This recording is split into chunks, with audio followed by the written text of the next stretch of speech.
our business, our industry, we hold like an elixir for what ails our society right now. Everybody is focused on a transaction in our world. Everybody's becoming more isolated and more alone.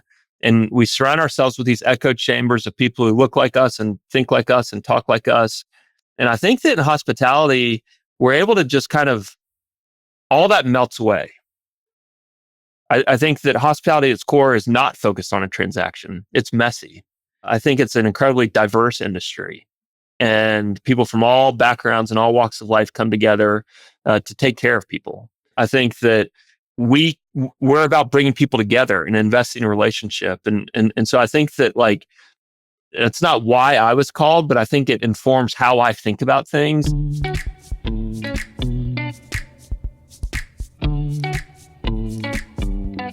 Kurt, I think a great place to start would be understanding how you got into the whole hotel business. Did it come from the real estate side or did it come from the hotel side? How did you kind of get sucked into this hybrid operating real estate business? Yeah. Well, first of all, Jake, thanks for having me on. It's a treat, and I'm a fan of the podcast, and so it's fun for me to get to be on it. There's a book called The Accidental Investment Banker, and I think that the like an analogous title for me would be The Accidental Hotelier. And so I actually got into the business from really the finance side of things. And so out of college, I started my career in public accounting at Ernst & Young, and then actually moved into investment banking and advised companies in and around the travel and hospitality space. And so just by way of example, at Ernst & Young, Delta Airlines was my big client. And so, understand their frequent flyer program and the liabilities that go with it and the costs, et cetera. And then in investment banking, worked with a number of companies, kind of technology service providers to the hospitality industry. One of those companies was a revenue management software company, and one of their big customers, ironically enough, was Omni Hotels and Resorts. And so it's kind of fun to look back on it and see kind of this thread weaving it together. And even before that, Jake, I was always kind of in and around the hospitality industry. My dad started a travel management company, and so he was always taking me to industry events and always, kind of in and around the industry, and just it is such a special industry, and it's such a unique group of people in the hospitality industry. I became smitten with it pretty quickly when I joined Omni in 2014. How did you join them? So they were doing there was a management training program, and so they were kind of doing some succession planning, and I ended up I was interviewing, I wanted to leave investment banking, and I wanted to go work at a company and kind of be on the operations side of things. And so had a number of different interviews at different companies. And with Omni, they said, we don't know what this role is going to look like, but we want to bring you on board. And so Mike Diedemeyer, who you may know, ran Interstate and then Aimbridge. Mike was running Omni at the time. And when I started at Omni, he said, hey, welcome to the company for the next year. I don't want to see you or hear from you. And I remember thinking like, oh my gosh, like talk about a warm, hospitable welcome. This is not it. But Mike was, obviously he knew what he was doing. And so I spent 9 months at our Fort Worth hotel, 3 months at our Omni Dallas downtown hotel, literally working every frontline job. So checking people in at the desk, working the laundry, food and beverage, sales, accounting, you name it. And, spending time with the housekeeping supervisors and the housekeeping stand-ups and helping write schedules for the food and beverage departments and checking people in at the front desk, as I said. And it was a transformative year for me. I'm 10 years into my professional career. And there were a number of moments where I was like, what am I doing? And, but it was such a great way to see the business from the ground up. And Mike was a great friend and mentor, and he still is, but I would get together with him every couple months, and he would just say, what are you learning? What are you seeing? Tell me what you think. And his premise at the outset was, plenty about finance and accounting, plenty about the hospitality industry, but you've never worked in a hotel. And so, want you to go solve that and make sure you really understand the business and understand kind of how it interacts with an above property role, et cetera, et cetera. And so Mike and Joy Rothschild, and Joy's actually our head of HR and still with the company. It was really their grand plan to orchestrate this onboarding process with Omni, and it still informs how I think about the business and kind of literally how I navigate every day. So very transformative and just a really fun experience. Two things come to mind. One is, like, so many people in the hotel industry have a similar story where either they grew up in the industry through a family business or they came back and they worked the front lines. And then there's kind of a whole cohort of people that really had nothing to do with working inside of a hotel, that maybe came from finance or real estate and then kind of backed in. Let's talk about, like, the personal psychological side. What was it like coming from this Ernst and Young job where maybe you're meeting with executives and, big people at Delta, and then you're like checking people into the front desk and like turning rooms? How did you deal with that? Well, to me, that is the business. And so whether, you're working with Delta Airlines or investment banking or CEOs of company, like every company, being able to understand the human connection is just critical to the success of any organization. And so I loved it. And it was such a eye-opening experience for me. One of my friends. Well, first of all, there's a number of people still at the company that I worked with when I was in Fort Worth and Dallas, and like those relationships are just there's something special about them.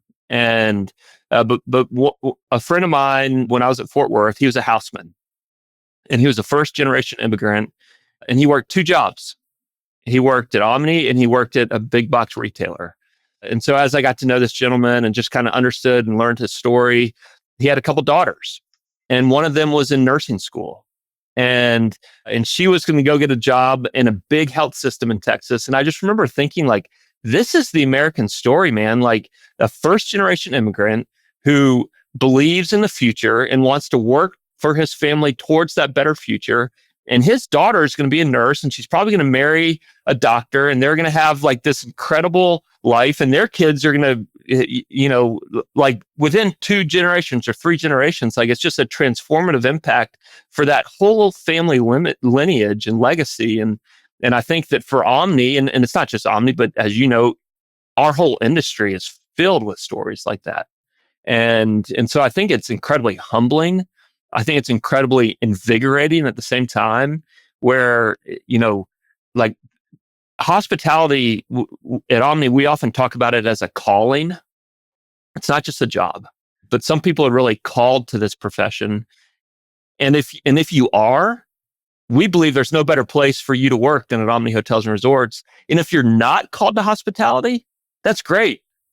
Go work in finance or go work in, pick another industry. But we want people who are really kind of in love with the business of serving people. And as you know, it's a humbling job to clean up people's mess and to, serve them food. And our customers, they're in it for the experience. They don't understand the stories of all these people that they're interfacing with. And anyways, it's a long-winded answer to your question, but I loved it. It was, like I said, it was really humbling and really invigorating at the same time to be able to interact with all those people. Why do you think you were called? Wow. Why? I don't know. I think that, I don't know if this really answers your question, but I believe that hospitality is like, it's one of the things that, like, our business, our industry, we hold like an elixir for what ails our society right now. And I think that everybody is focused on a transaction in our world. Everybody's kind of becoming more isolated and more alone. And we surround ourselves with these echo chambers of people who look like us and think like us and talk like us. And I think that in hospitality, we're able to just kind of, all that melts away. I think that hospitality at its core is not focused on a transaction. It's messy. I think it's an incredibly diverse industry, and people from all backgrounds and all walks of life come together to take care of people. I think that we're about bringing people together and investing in a relationship. And so I think that, like, it's not why I was called, but I think it informs how I think about things. At Omni, as you know, we own or have an ownership interest in all but 2 of our hotels. And we believe that makes the hospitality experience feel different. And so if I were to have you and your family over for dinner at my house, like, it's going to be chaotic. Our kids are going to be running around, and I'll probably spill a glass of wine at some point, and then after you guys leave, I have to clean up the kitchen. My wife and I are going to clean up, and we're going to put everything away, and we're going to and so, like, there's a cost associated with it. And I think that, like, as Wall Street has kind of forced our business into different businesses, you have a real estate owner, you have an operator, you have a brand. I think we've lost that connectivity between what business we're really in. And so it's one of those, I don't know that you can actually articulate why it's different when you own something, but I think that it just is. And I think that at Omni, we're able to demonstrate that and live that every single day with our 23,000 guest rooms and 20 plus thousand associates who are really focused on this one thing of creating memorable experiences inspired by the heart and soul of the destination. You hit it. We've been having conversations like this over the past 2 years. And if you think about the real estate side of hotels, hotels are like the only real estate asset class that has a real soul, but the soul is made up by the people that work there. The building can only take it so far. It's really the operation, the people, the experience. And that's one of the very interesting things that I think we should talk about, because Omni is so different from a lot of companies out there.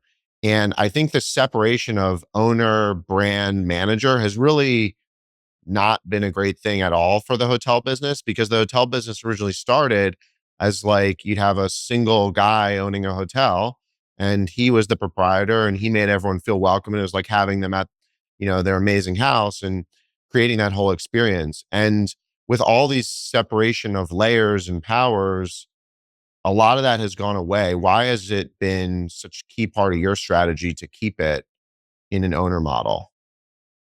Well, I think that everybody else changed. We didn't. And so I don't know that it's like we had a strategy that was like that we set out with a strategy that was different than everybody.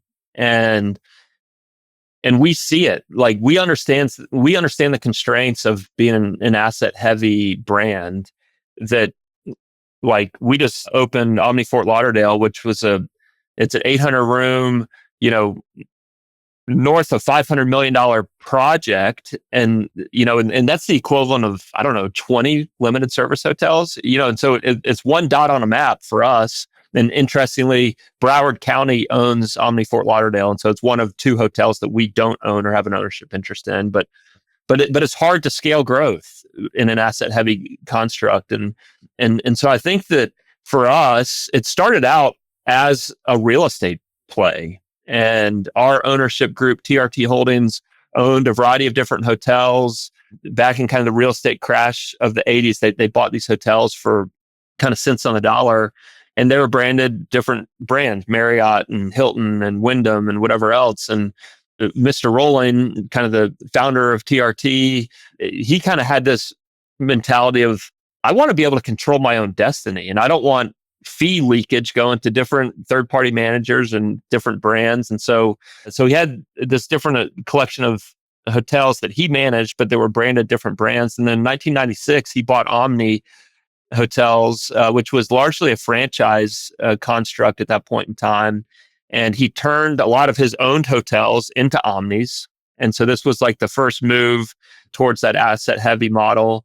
And then different franchisees were kind of jettisoned from the system, and then other franchisees were acquired. And then there were a few owned hotels within the Omni portfolio at the time of acquisition. And so that's how we kind of got into the real estate asset heavy side of the business.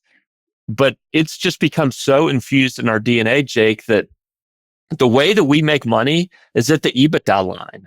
It's not through fees. And it's just, the more and more I interact with different real estate owners and different real estate brands, the more I realize just what a different mindset that is, of like, hey, the way that we're going to be successful here is if we grow EBITDA from 8 million to 15 million, not if we grow RevPAR 20% and our fees, but how are we getting more money to the bottom line? And so it really informs every decision we make from an operations standpoint, from a staffing standpoint, from a quality of food that we're buying, to the in-room amenities, to design decisions. We have 35 people in the design and construction department kind of within our business, and they think like owners. And so whereas the big brands are kind of, just by virtue of the fact of how big they are, they say, hey, we're on our 7th generation Weston room, which means it's a tub shower mix of X, and it's a 3 meal that looks like Y, and and here's kind of the product in a box, so to speak. For us, when we renovate a hotel in Richmond, we might say there's not enough right here to put showers in, and so let's keep tubs. And then conversely, if we're renovating Boston, we just spent $65 million on the Parker House, and we did a massive bathroom renovation. And like it's more germane to the market, and we think there's a higher and more compelling return on investment there. And so we're able to nuance decisions and just ultimately make better decisions for the owner that we think is going to drive a higher return on invested capital. It's so smart. We just bought an independent hotel, and it's an auberge hotel, and there's no like PIP program.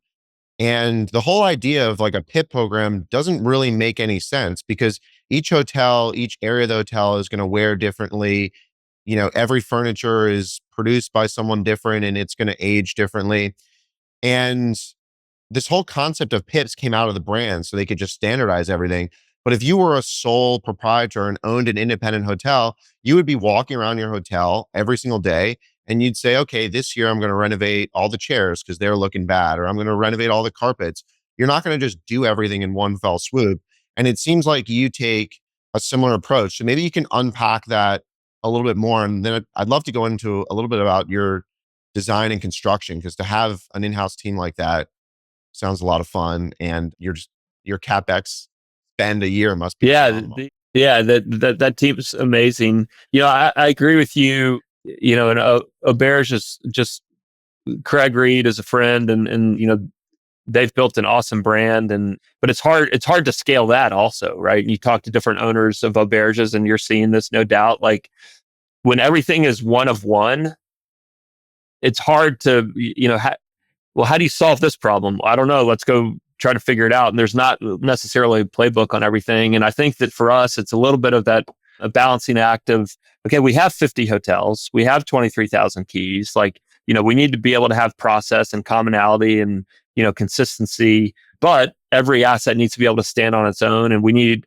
to be able to have operators who think like owners and who can advocate for an ROI project, or, hey, a lot of times it requires them refinishing the sofa in the lobby out of the P&L, because it's not going to be a CapEx project, right? And so that can hurt their financial performance at the P&L and relative to budget if that's not a budgeted project, and so on and so forth. And so it's just harder ultimately. And I think you have to have more people thinking more holistically, which ultimately makes us a better company. But we have, as you know, and as you see, like we're fighting fires often, and we're trying to, address bad decisions that we made in years gone by. And it's just always a process of trying to improve and get better and better.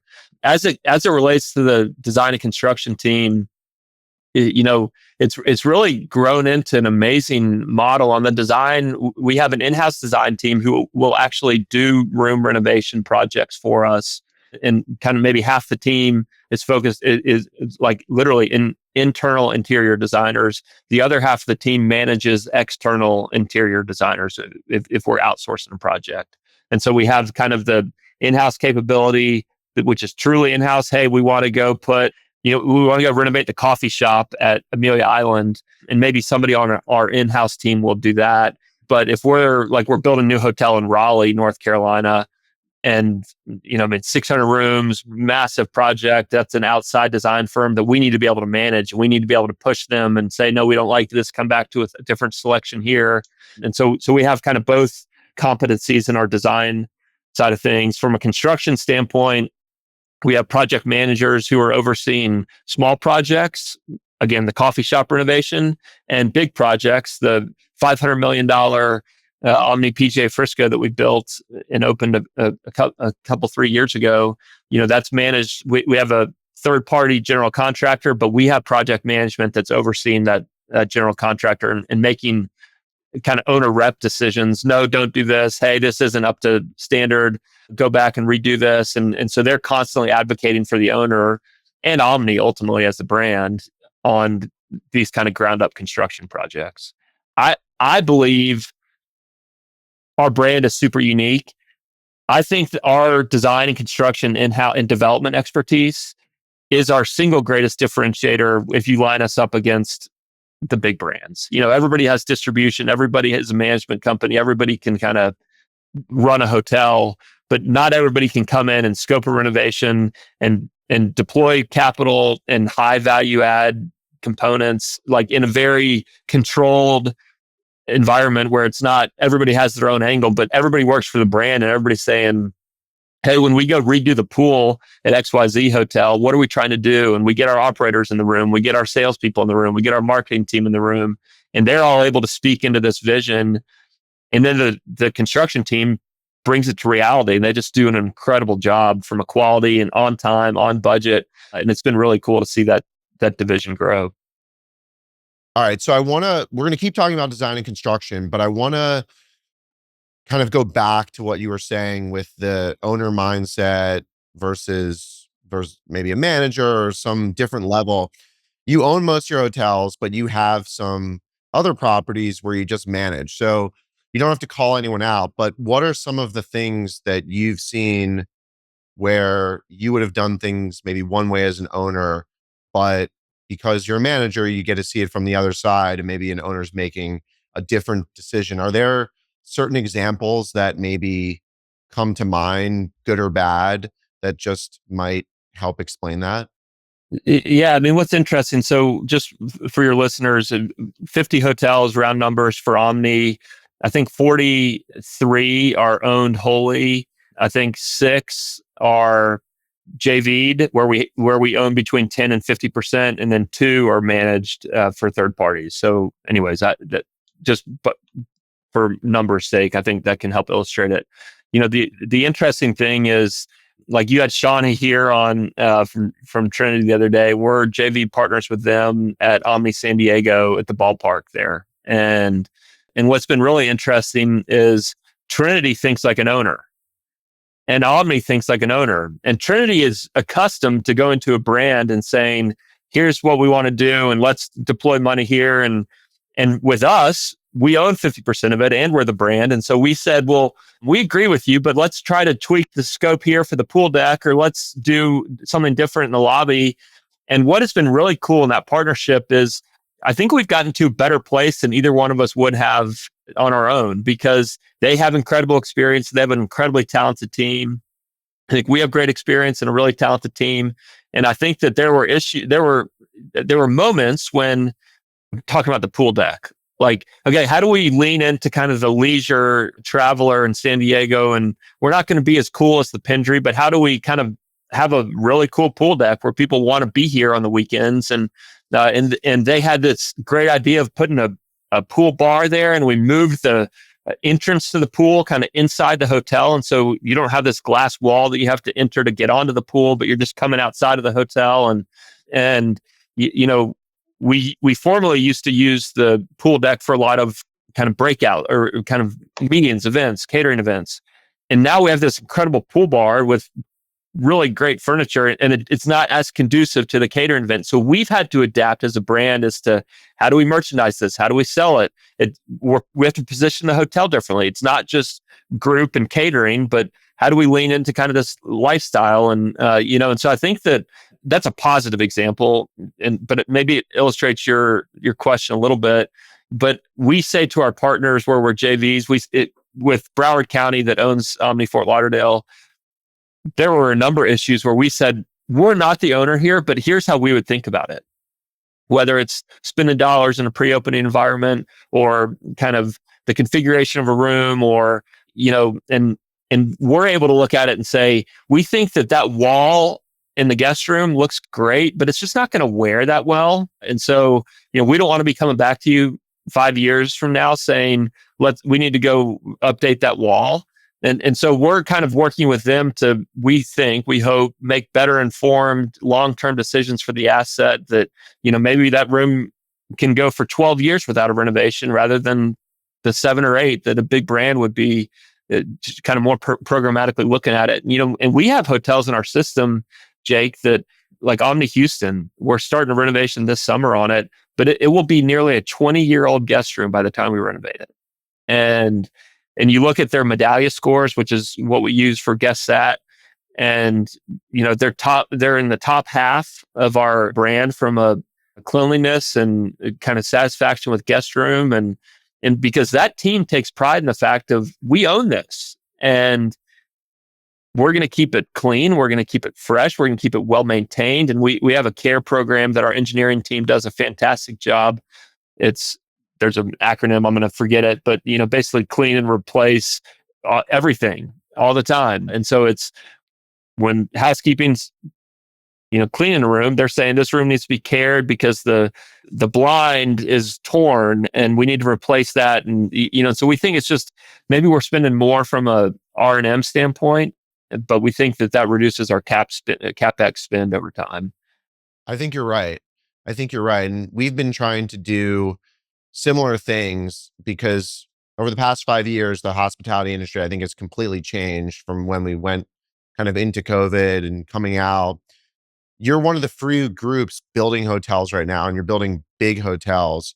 How have you changed some of the design and the programming over the past couple of years? Like, for example, I know in Fort Lauderdale, you have a sports bar. That's not something you see in traditional hotels. And what else are you doing to be different and lean into the experience side? Yeah, Fort Lauderdale's awesome. I'm glad you had a chance to go see it, and hopefully we can connect down there for our grand opening in March. 100%, we're doing it. But I don't know if you had a chance to go up to the rooftop, but we have a rooftop bar at that hotel as well, which is you'll never see in an 800 room convention hotel. And the way we think about it, Jake, is I'll start with the group side of things, although it plays well into kind of the transient and leisure side of things. But how can we engage the group? How can we create programming opportunities for the meeting planner? And I'll give you a good example. At our Orlando resort, we have 36 holes of golf. We have a short par 3 course. There was a teaching school on one end of the driving range at that resort. And the lease was coming up on that teaching school. And with our partner, this is another JV, we own 49%, Rita Development owns 51%. With our partner, we had this collaborative discussion. How can we kind of get more out of this driving range? And so we built effectively a top golf venue on the south side of the range. Wow. And you go out there and we're utilizing top golf technology from tracking the ball.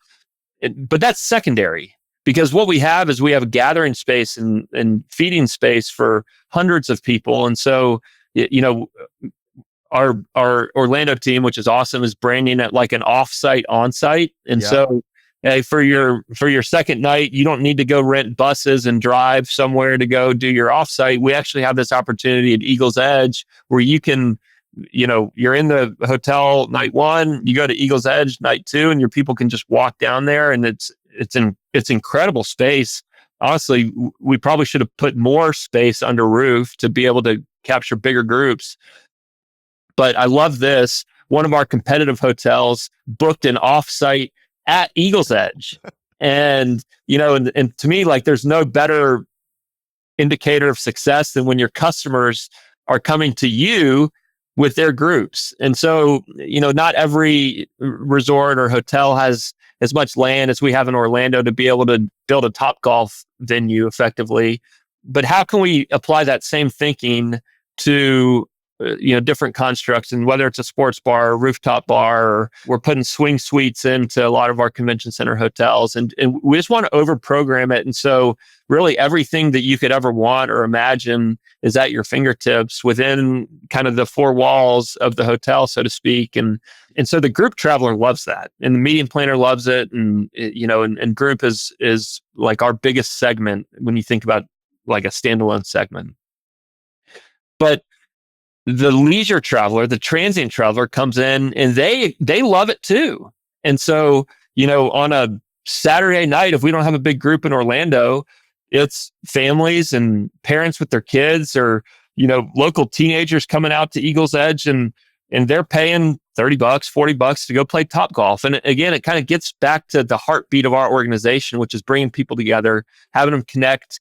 Sometimes I'll tell people we create places and spaces that are inspired by a destination where people can come together to gather, connect, and form lifelong memories. And so really everything we do, it's creating places and spaces. And for us, we have a development angle where we're actually creating places and spaces. But for a lot of hoteliers, they're creating a space in the lobby. They're creating an Instagram wall. They're creating kind of this place and space for people to come together and invest in a relationship and create these lifelong memories. And so from a programming standpoint, getting back to your question, it's how do we give people something to do and create these opportunities for them to, have fun, but in a very productive, and in the case of Orlando, a cost efficient manner as well. As you cast into the future, do you think the best way to do that is to find these larger scale resorts where there actually is a lot of space? Or do you think you can also do it in a much smaller environment where you don't have a Topgolf situation, you don't have a golf course, and you just have a lot of the same things that a Marriott has? Or is that incredibly difficult for you too? I think it's easier when you have land at your disposal. But like I mentioned, our Omni Raleigh project, which we're going to break ground on here in a couple months, we're doing really cool and unique things there. So like on the lobby level, not just a normal coffee shop, but we're partnering with Peter Millar to do kind of like a branded themed coffee shop. And we're going to tie in Peter Millar uniforms. Peter Millar's based in Raleigh. Yeah. Oh, okay. And then we're going to have a thread kind of tie into golf in the sports bar with a Topgolf swing suites. And so maybe only 8, 10, 12 people can go in the swing suites, but it's kind of activation and animation.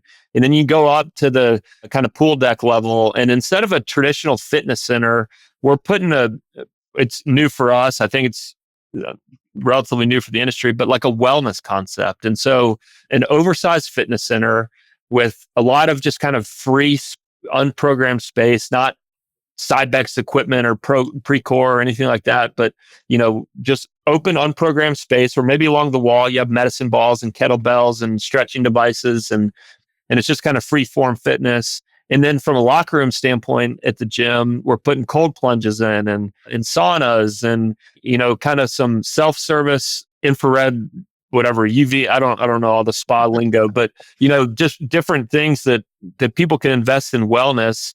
And we think that that's a needle mover for group. We think it's a needle mover for leisure. We think it's a needle mover for business transient.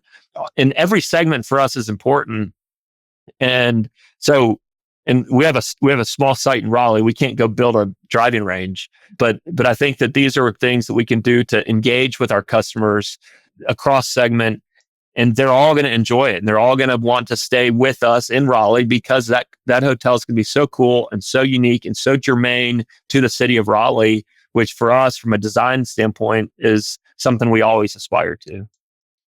Have you been able to figure out how to creatively solve those problems at an existing hotel that you own in your portfolio, where maybe it would cost too much money, or you don't have the space to do some of the things that you're talking about in Raleigh? Does it just come down to the people and the design with what you have, or how do you make it work? Because you're clearly, I think, in a lot of ways, gobbling up more group business than a lot of Marriotts and Sheratons and Westons out there, and Hiltons too. Yeah, we think so. We hope so. I appreciate that. I would say we've been able to figure it out in markets that are not just a pure commodity buy. And so it's become increasingly apparent for us, like it's hard for us to compete and win in just a pure commodity hotel. And so I'll talk about Omni Charlotte for a minute. Omni Charlotte's a great hotel.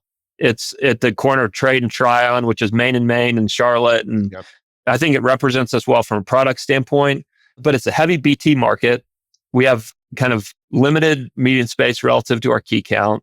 And there's a lot of Marriott product there. There's a lot of Hilton product there. And so we have an increasingly difficult time, you know, getting our fair share of the business travel accounts in town. And we can't really compensate with it, with kind of over indexing on group because we're limited from a space standpoint. Now, what we've done there is we took the pool deck, and the pool is kind of one of these, you would say, like a sad old hotel pool.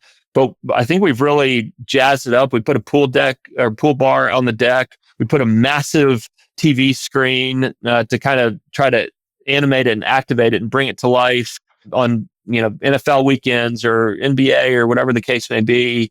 And so we've been able to move the needle from a leisure transient standpoint as we really pay attention to business travel.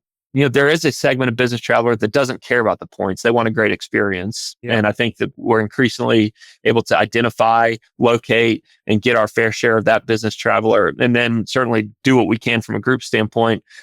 But like if that hotel were on the market today, we wouldn't look at it and say, oh, let's go buy that and turn it into an Omni. And so for us, like to compete and win, we need to be in unique and compelling destinations with either attached demand drivers or built-in demand drivers. And so, you know, in Atlanta, we're partners with the Braves 50-50 on a hotel in right field of Truist Park. And that hotel is one of the coolest hotels in our portfolio. And no offense to the Omni brand, you could call that Jake's Hotel and people are going to want to stay there because it's just such a cool and unique place. And I think the more that we can identify things like that, it doesn't need to be a big behemoth resort like Omni PJ Frisco, which I mentioned earlier. And so I think it can manifest itself in different ways, but understanding what our points of differentiation are, and then how do we bring the asset to life, like that is the part of the formula that cannot change. You touched on it a little bit in competing with Marriott, but we bought one independent hotel this year or last year, and we're buying another one now. How do you think about yourself in terms of independent versus branded? Because you clearly have a very, very recognizable brand, but you act very independent because you're primarily owned and managed. Yeah. I don't think about it a whole lot. I think it would be my answer to that question. I mean, we are a brand and we want to behave like a brand, and we want people to understand what Omni is and that it's a mark of quality and consistency, and that there's trust with the brand. And so I think that we very much act like a brand in that regard. We've done a lot of things from a brand standpoint as it relates to what we call signature experiences. And previously, a lot of our hotels had like a local experience, but there was no brand megaphone or overarching message that kind of tie that all together. And so, what do I mean by signature experience? Well, at Amelia Island, we have something called Fish to Fork, which is just this great festival, or something called Hooked on Amelia, where you can go out on a fishing charter with one of our chefs and like catch your lunch. And the way that manifests itself at Omni PJ Frisco is they've developed something called Savor, which is really like a culinary festival, bringing these celebrity chefs from all over the country, some of which are Omni chefs, ironically, and just, you know, kind of bring this really cool experience to life. At Omni Grove Park Inn in Asheville, North Carolina, we have the National Gingerbread Competition. And, you know, and so we're working on something in Barton Creek called Smoke, which is a barbecue and kind of country music festival. And, you know, and then once we have the programming in place, then it's the brand megaphone kind of shouting out to all of our customers and people who don't know us yet to say, hey, come try us and lean into one of these signature experiences. And so from a brand standpoint, we have those points of connectivity, and we never want to lose those. But I think when you kind of reference independent hotel, yeah, it's do the right thing for that asset in that market to bring, you know, to deploy capital and position that hotel correctly. And so Omni Dallas downtown is connected to the convention center. Omni Fort Lauderdale is connected to the convention center. The way those hotels are positioned is very different from Omni at the Battery with the Braves or Omni at the Star with the Dallas Cowboys. And so I think that uh, that is where we are more independent in nature of being able to kind of position our hotels differently in different markets in a way that works for that market and for that hotel. Whereas a brand is going to say, well, here's how the brand is positioned. And so you need to kind of fit into that. So I think it's a little bit of both and then as we think about how to compete with the big guys, it's what can we do that they cannot do? And so whether that's the signature experiences or whether that's truly understanding and knowing our customers from a loyalty standpoint and delivering upon what they want, we think that can be a differentiator. This really anchoring on experiences, because we own and manage everything, I can give you a tea time. It doesn't cost me anything. There's an opportunity cost associated with it, but hey, maybe I'll just even create a new tea time before the first tea time of the day, give it to you and your 3 friends, and y'all may have perceived value of $1,500 for that foursome, and it doesn't cost me anything. Yep. And so for our loyalty, for people who are truly like invested in our brand, invested in our loyalty program, it's understanding what they like and then being able to fulfill those experiences where they're like, that's incredible. And it's only available at Omni because otherwise Marriott or Four Seasons, they have to go pay Troon, for that foursome. And then Troon needs to make money on it. So it's not just a transfer price, but it's actually, that $1,500 might actually cost Marriott $1,000 or Four Seasons or whatever brand you want to talk about. Another thing you do in-house is, I think, all the F&B. I don't know if you have any consulting or management agreements, but I think it's primarily all in-house, which is also very unique in hospitality because that space has gotten so competitive. I'd love for you to unpack your philosophy around that because you do these big events and then you do great restaurant venues. Yeah, no, I appreciate it. We have a handful of license deals in different markets where we don't operate it and where we're not kind of the culinary visionaries behind it. But I think 98% is us and that we're doing it ourselves. And it's something we really pride ourselves on is that culinary expertise and not just in the restaurant, and I know that it's kind of a common refrain of we don't want our hotel restaurants to feel like hotel restaurants. We want our guests to feel like they're actually in a really good restaurant. And so we own 50/50 a brand called Bob's Steak and Chop House, which is a fantastic steakhouse here in Texas. And we've put them in a number of our hotels and it's a super high quality product, great experience. And that's us, right? And we're managing this and we have franchisees from outside Omni who license this brand as well, right? But I mean, we're doing beef cuttings and wine tastings, and we're trying to kind of tweak the dials to make this steakhouse concept sing. But from a big group standpoint, also we're able to, I think, take this culinary expertise that we are able to deploy in kind of the outlets and replicate that into the banquet side of things where we're able to do things just totally next level from a food quality, from a food presentation. We have a pastry chef at one of our resorts and she created a chocolate like version of one of our resorts and showed it to a group for one of their, their ending banquet. And people's minds are like completely blown and they're all taking pictures of it. And nobody even wants to eat this thing because it's such a masterpiece. And no other brand's going to take time to do that, right? It's going to be, here's your hot chocolate lava cake and dump your chocolate syrup in it. But for our people to be able to like dream in color and create these amazing F&B immersive experiences is really a hallmark for our brand and one that we don't ever want to lose. Now, the flip side of that, Jake, is sometimes we can overcomplicate it. And so we have a couple of Barton Creek Country Club is managed by Omni. And if you go to your club, you want a really good burger, you want a really good salad, you want a really good soup. Yep. And sometimes our chefs, like we look at the menu and we're like, we don't need, truffle oil infused mushrooms on top of the burger, like just, and so I think that we also need to understand our audience and kind of play to that audience appropriately. And so we want to push the envelope from a culinary standpoint, but we want to be approachable. We want to be able to have our guests really identify with it and have our menus resonate with them. And so obviously we have to stay abreast of trends, the whole NA beverage movement, like how are we position ourselves there? And so our head of food and beverage is like, we're coming up with a full mocktail menu and like good stuff, not just Heineken Zero or whatever Yeah. the NA beer that everybody has on every menu. And so how can we really have these things be points of differentiation for us? But I will tell you, and this, food and beverage is really hard. And there's a reason that everybody's running away from it. It's because it's expensive. A lot can go wrong. It costs a lot of money and you don't make a lot of money doing it. Right. So like we have to be really thoughtful from a renovation of a restaurant to the menu items, to the food costs, to, how we're staffing it and, and making sure we're deploying proper labor management tools and, that it's not just a money losing amenity, but that it's something that is actually like a value add to the guest, a value add to the owner, and a value add to the associate.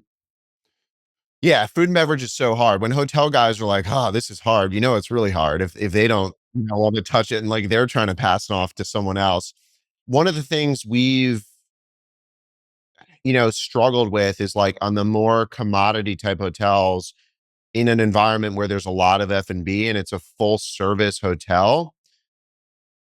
I'm always like, God, like why do we need to have anything more than almost like a bar menu? Because if someone's looking for more than that, then they could probably go out somewhere or order in. And unless we're going to do it 10 times better than everyone else, then why do it? So that's something we've definitely struggled with. And we have kids. I'm always thinking like, oh, like then if I was staying at this hotel and I couldn't order room service for my kids, like that would be a disaster. So it's really a kind of a tough conundrum because we in the industry have such a high standard of what we want it to be.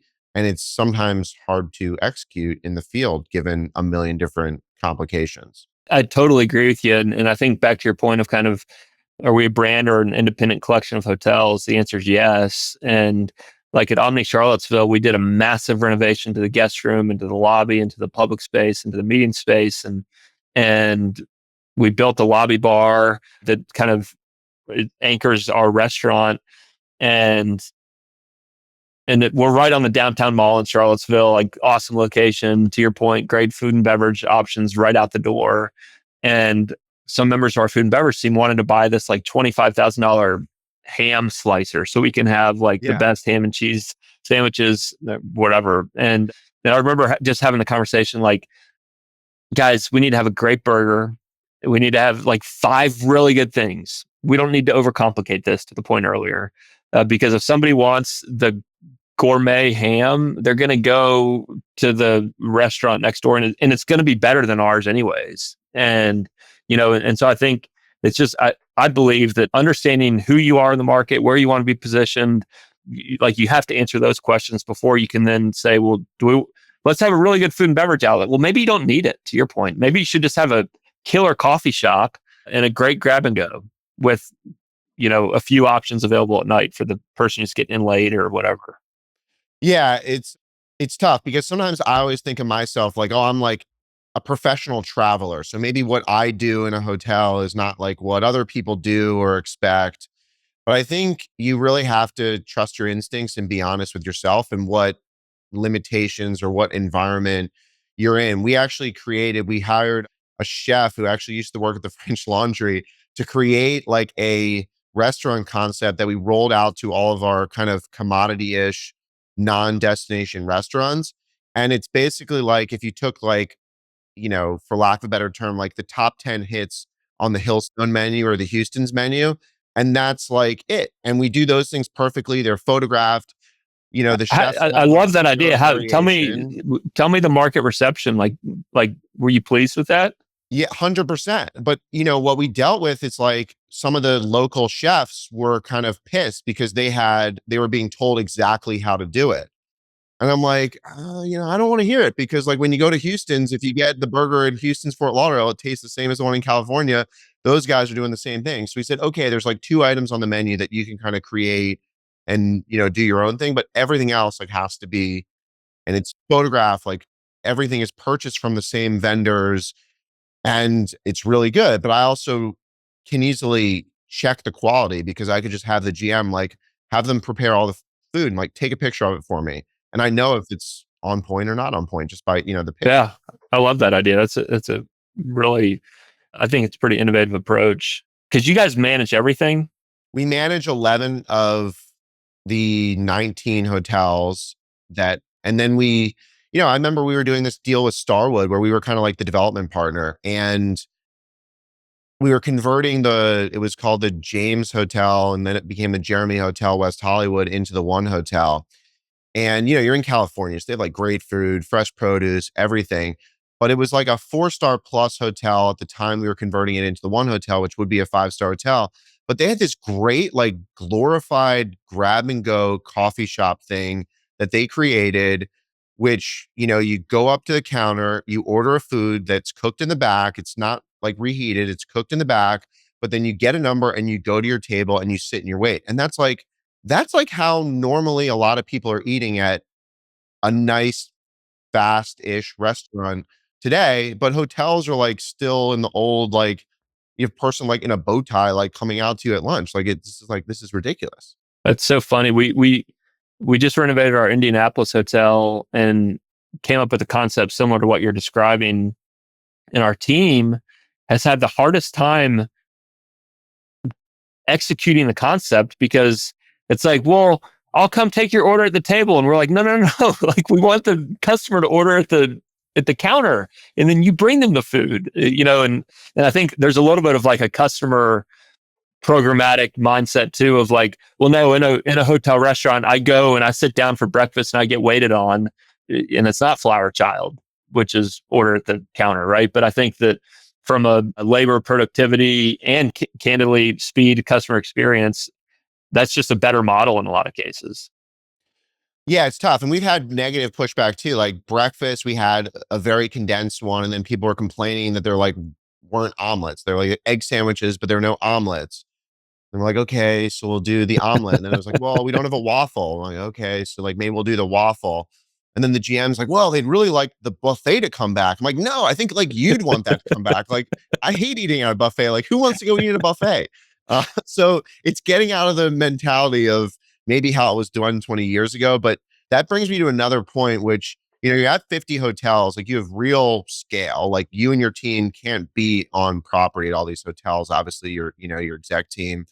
How have you created this culture of, GMs and maybe VPs where they think like owners and they're making the kind of decisions that, you would make now that you have 50 hotels?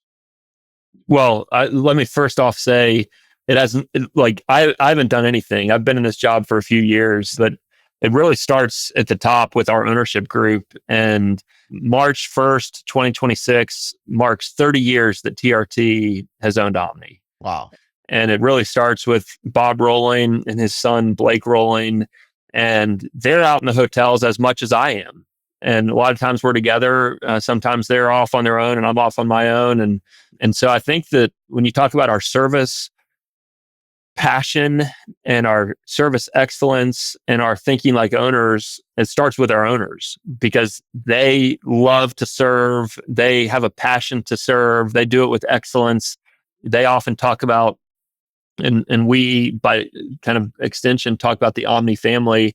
And it truly is, like a lot of companies deploy this family language, but it actually is their family. And so I think there's this authenticity and this genuine disposition from ownership that infuses everything that everybody does all across the company. And like I said, for 30 years to be doing the same thing and to keep showing up and to keep doing it with excellence. And there's a poem I really like by Ralph Waldo Emerson. And he says, the character of heroism is in its persistency. And I think that in our industry, and particularly kind of in this moment in time, people want a quick fix and people want, like our attention spans, whatever the famous, like it's shorter than a goldfish now, right? But for persistency for 30 years to be doing it and doing it the right way, like that's how things are formed and that's how people are formed. That's how the soul of a business is formed. And so it really starts with that. And candidly, I think it ends with that too, but it's showing up and doing that. And then it's having people who are aligned with it. And then we all make mistakes. And so then it's when somebody makes a mistake or does something that does not reflective of kind of an ownership mindset, it's coming alongside and walking shoulder to shoulder and saying, hey, next time maybe do this. And, and we talk about the power of one at Omni, that each individual has the power to like solve a guest complaint or to create a memorable experience. And I think that we're a very entrepreneurial business, which as a brand is hard to, again, hold those in tension a little bit. Like, well, how do you have SOPs and how do you have protocols, but empower your people from an entrepreneurial standpoint? And we believe that the entrepreneurial disposition and like posture, it will just yield better results every single time. And so maybe somebody goes a little too far, or maybe they do something that costs us too much money. We can coach that, but we want to continue to empower people to lean into things in that direction. And so yeah, we have incredible owners at TRT, and they're just a blessing and a gift that make our whole company and everybody's lives a whole lot better. The family and you, I mean, I guess you've been doing it for, 30 years. So maybe you have some things that are stuck in the old ways, but maybe you don't. We've been trying to think through different ways of incentivizing senior leaders on property, even like a salesperson more on a commission model and less on like a bonus relative to their salary model. GM, similar thing, incentivizing him on a ownership bonus on the bottom line. Do you guys do any kind of non-traditional stuff on the incentive side or maybe just on the leadership side in general that a lot of your peers don't do that you think is kind of unique? I don't know. I probably don't have enough familiarity with what my peers do to be able to say, are we unique in this regard or not? I think that we have a very balanced scorecard that we incentivize our executive committees on. And it's not just EBITDA and margin, but, guest satisfaction carries a big piece of that. And associate engagement is, like our four components are EBITDA, market share, associate engagement, and culture. Or sorry, associate engagement / culture and guest satisfaction, and they're all equally weighted. And then from a sales standpoint, I think it's unique, but we have an uncapped potential for our salespeople. And so, yeah, they are all gold on a number, but anything over their goal, they get. It depends on what size hotel they're in and how long, what their goals are, but they can earn uncapped just percentage of what they sell. And so I think that's unique. We That's have, definitely unique because I've done some research on it and a lot of it is not uncapped. yeah, and it can get expensive, but we think our best sellers are worth it.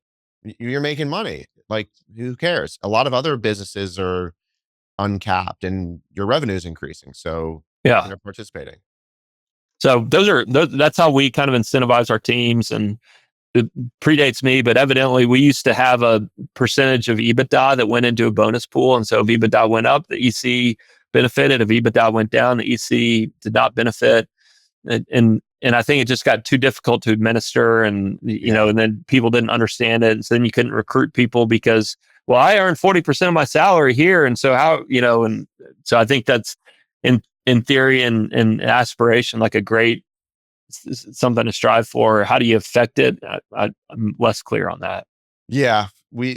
It's been a Q1, Q4, Q1 goal of ours to, I'll update you once we land Yeah, let me on it. I know. think we solved the GM one, but I'll update you. I want to talk about like the business of Omni because I'm interested to know if you draw kind of a line between the ownership and the management company. Like, are you creating equity value in the management company where, you're trying to make that profitable and you're making sure you kind of charge market rate fees and allocate costs to the hotel? Or are you kind of very much not focused on that and really primarily focused on the bottom line at a lot of hotels, and if the management company breaks even, that's fine. Yeah, all of the above. We don't delineate between owner and manager, but every month we're reviewing the performance of every hotel, and if they missed or beat budget, what was their flex or flow, kind of Yep. just like everybody else does. Every month we're reporting out on our brand P&L, which we generally try to run at a break even, and our brand fees are a fraction of what the other brands charge hotels. But we charge ourselves, we charge our JV partners, we charge our third party the exact same fees, and it's you would laugh at how cheap they are. But we try to run our sales and marketing P&L to break even, and then every hotel pays a 3% management fee. And no, we're laser focused on keeping costs low, management company costs low, and driving a healthy margin at the management company. And so from a consolidation standpoint, you kind of put the owned assets together with the management company EBITDA, with the JV share of EBITDA, and then whatever plus or minus in the brand. And 2025 was unique, and I think a good illustration of how we think about it. After Liberation Day, everybody kind of hit this air pocket, and people stopped spending money, companies and consumers. And our commercial team said, we think there's an opportunity to gain more market share by spending more money from a brand standpoint over the next 4 months. And they did a great analysis. If we think the opportunity is, $40 million, and we think we can go deploy $2.5 million at this RO, return on ad spend. And so we did it. And we ended up losing $2.5 million from a brand standpoint last year, but we gained market share.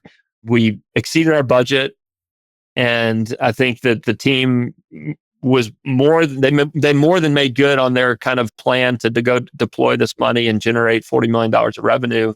And so we lost money from brand standpoint. And you could say, well, TRT then subsidized Omni Dallas or Omni Orlando. They only own 50% of. But we don't think about it like that. We think about it like, what's the right thing to do from an ownership standpoint? And what if we owned them all? We would go do this. And so I think that folks who own or have an ownership interest in an Omni, like, they have the most aligned team, and everybody from the top to the bottom thinks about, how do we get more money to the bottom line? How do we grow market share and not grow fees? Because our fees are, like I said, they're just a fraction of what we could charge from a brand standpoint, from a loyalty standpoint. We do charge ourselves, but we want to keep that a pretty small number to drive fiscal discipline at the brand and the management company level. I want to talk a little bit about the JV side of your business too. One of the things I like about JVs is you always learn something. Sometimes you learn good things, and sometimes you learn bad things depending on who the partner is. Is there something that you are, really grateful of, or you think that was very impactful that you learned from a great JV partner that you always think about and take with you? Yeah, I mentioned Rita and Ira Mitzner earlier, and they've been awesome partners for a really long time at Omni Orlando. And I think we've learned a lot from Ira about CapEx. And, from a CapEx standpoint, we don't have segregated accounts, FF&E for every, all the money comes in and it all goes out. But Ira, we have a separate FF&E account, and he has a very diligent approach towards capital oversight and capital deployment. He's the general partner in that partnership. And he has been a master at, I think we need to add meeting space. I think we want to add rooms. And, so we're up to 1,000 rooms down there, and I think 250,000 square feet of meeting space. And we're building a new ballroom now. And Ira has just been an awesome partner for a long time. The Dallas Cowboys have been just an incredible partner as well. And at Omni, we're kind of an introverted brand. Like, we don't talk about ourselves a lot, and by extension, a lot of people don't know about us. And the Dallas Cowboys are like the complete opposite of that. Like, Jerry Jones is just a master at branding and at partnership, and we have learned so much from them about how to be a little bit more extroverted and how to have people understand who you are and what you do and why it's important. and then I mean, obviously, both these partners that I mentioned are fantastic people as well. But I think that all of we're grateful for all of our partners, and you don't really know how good a partner is until you've had a bad deal with somebody also. And our Boston hotel has been a challenging deal from a return standpoint, and our partner, the Davis companies up there, we've had a lot of hard conversations with them, but they've been with it every single day, and just like we have. And I think that we really appreciate that partnership, because it hasn't all been daisies and roses. We opened in the middle of COVID, and the project was delayed because of COVID, and it went over budget. And I mean, it's not unique to us, but we've been living that story up there, and so we're grateful for that partner as well. And I think have learned from Davis how to just persevere through choppy water sometimes. I think that's really interesting because, we all talk about our success, but I mean, I've screwed up a million different things, and the challenges are very instructive. So whether it's that deal or another deal, like what are some of the things that you've really learned or leaned into with a good partner, but a bad deal that has helped you through the deal and, made a better situation out of what it would have been? So I would say a few things, Jake. Number one is just the importance of a balance sheet. And, we're fortunate that we don't have debt on most of our hotels. And so, we have a very, very strong balance sheet. I think last year we did north of 700 million of EBITDA, and our total debt service was 55 million or something like that. Oh my God, that's incredible. You're And an anomaly in a lot of ways in the yeah, hotel industry. People should take more advice from you and your partners. not for me, again, from our owners who have built this thing, but so I think number one, just the importance of a balance sheet and being able to weather the storm. And Davis is a great partner in that regard as well. That we're not sitting there with a fuse of debt that we've got to go do something and make a bad decision as a result. And so I think that's the first thing. I think the second thing is really understanding from a underwriting standpoint, like, what are the key things that this project hinges on? And in Boston, the BCEC was going to expand, and they were going to close down the other convention center in town back in 2017. Neither one of those things happened. And, citywide business to Boston it hasn't grown, it hasn't shrunk, but it's just kind of stagnated. Group rooms to the city have as well.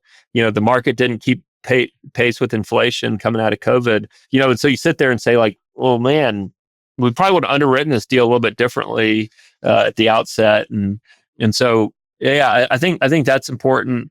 And then the last thing, obviously, we're a people business, but I'm not talking about Boston now, but we've put wrong people in wrong roles, and just the importance of having the right leader in place, it just cannot be overstated. And so I think that we've made a lot of people mistakes, and making sure that you fix those as quickly as you can. One of the things that your story brings to light and the owner's story is how long you really need to think about a hotel investment from both an operational standpoint and a real estate investment standpoint. Because, like, when you think about some of the best restaurants in town, the reason why the pasta tastes the same, because that guy has been cooking it the same way for 20 years. And it just had that repetition and that buildup. And it goes back to your Emerson quote.